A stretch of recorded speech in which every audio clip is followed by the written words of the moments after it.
Ladies and gentlemen, I am Hypo. Welcome back to ESO Guides.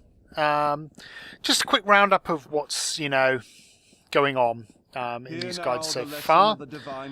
And a few tips. Can I pick up these? No. A few tips and tricks that are worth, mentioning. Everything.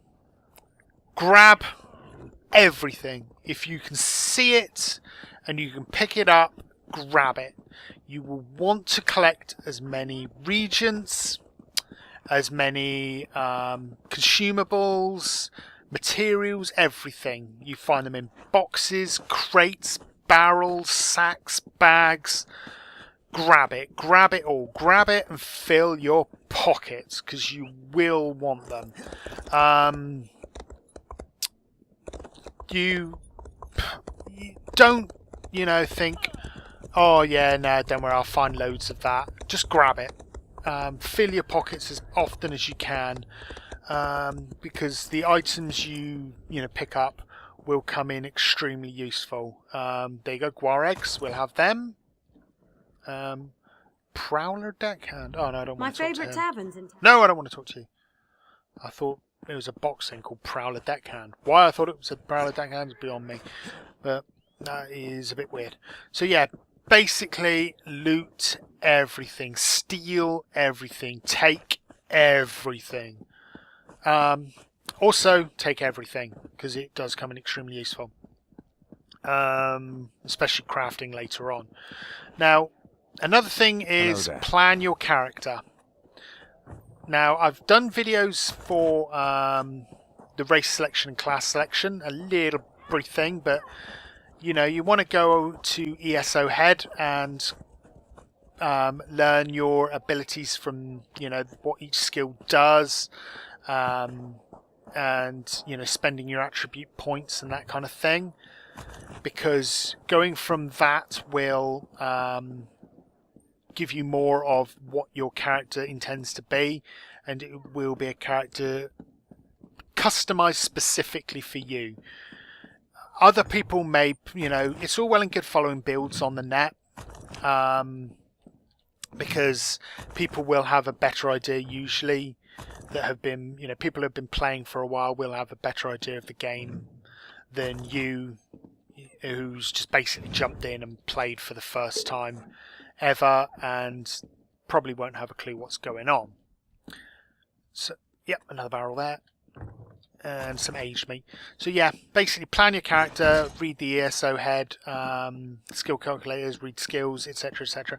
Jump in, jump in, create a character, jump in, have a play and see what you like. You might find that after an hour of playing that you don't like the character you've built. So you're better off trying and then ditching rather than thinking, oh yeah, and getting really into it and then spending hour upon hour upon hour of creating a character in the calculator only to find that it really does not suit your playstyle. Playstyle is very similar to Skyrim in the way of how it feels, but be warned, this is not Skyrim. And it certainly is not World of Warcraft. World of Warcraft and the Elder Scrolls are like comparing apples and motor oil. It's two totally different things. You cannot compare them at all. And anyone that tries to compare World of Warcraft with the Elder Scrolls is just simply clueless and hasn't got any idea what they're talking about. So just ignore it and make the decisions on your own based solely upon what you see in videos, gameplay videos, guides like this, trailers, information from others. Now, I'm not going to give you any information. I'm not going to try and sell you the game because I've tried selling the game to people and it's just blown up in my face and people just sit there, whine, rage and rant at you and it's like, all right, you sat there and tried to sell the game to me, then you decide that it's rubbish and I just try to sell the game back to you and you're just not interested.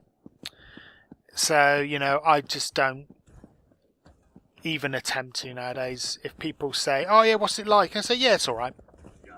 Meh, it's alright, it's good. It may not be, you know, shining the best light on Elder Scrolls, but for me personally, if you want to know my true feelings about this game, I absolutely love it. I'm in a guild called Bring Us a Storm. Bit of a hopefully a bit of advertising for them there. They're a wonderful bunch of guys. They are absolutely amazing. We have so much fun on TeamSpeak. I joined in and done some PvP last night for the first time ever, and I died multiple times, and I did appallingly bad. But I've never it was so much fun. I just sat and laughed. It was really good fun. So yeah, get yourself into a decent guild. That's probably another good tip. You can join up to 5 guilds, and the best bet is to join a guild that you can have fun and play with. That's your best bet.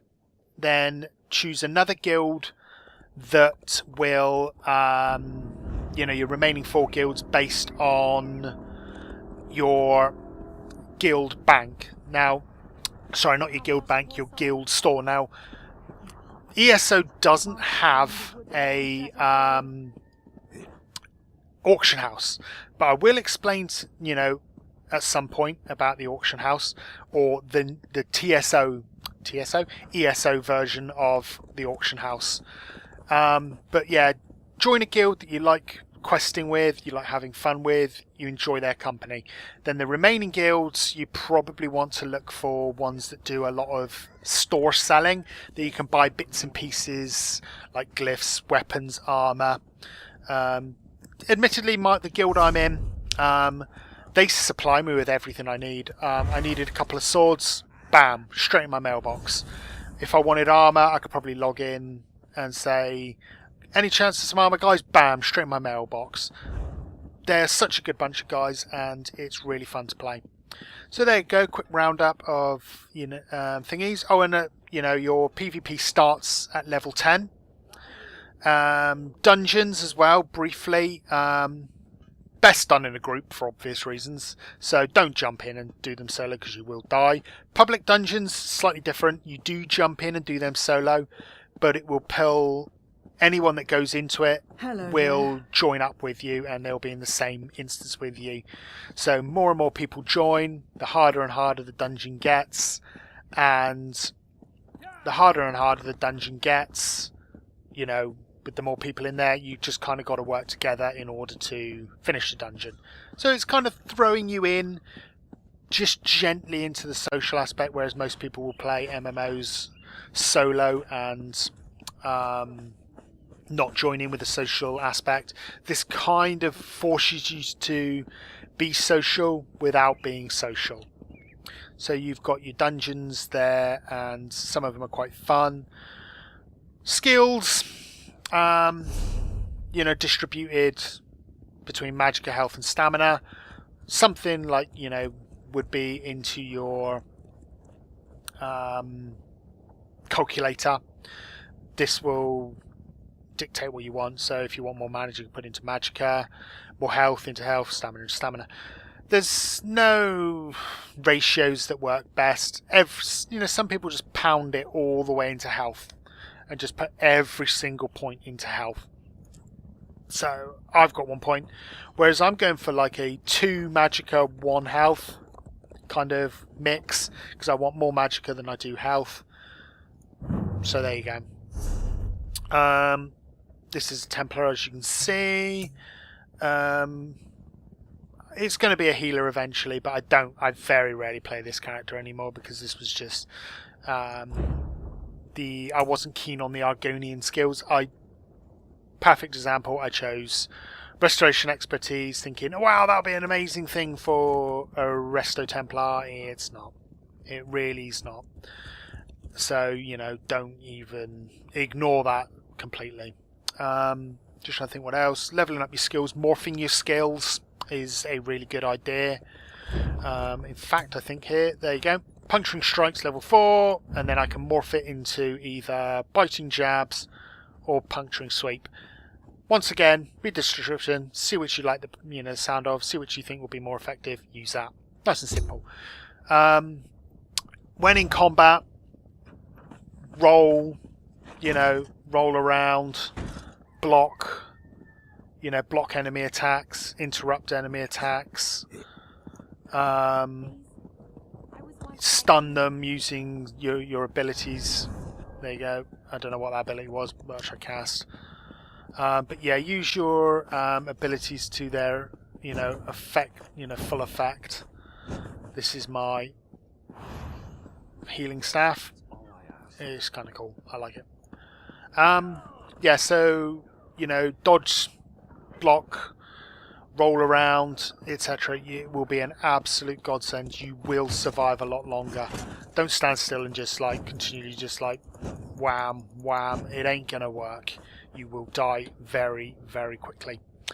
And that's about it for a little quick summary of tips and advice of what to do.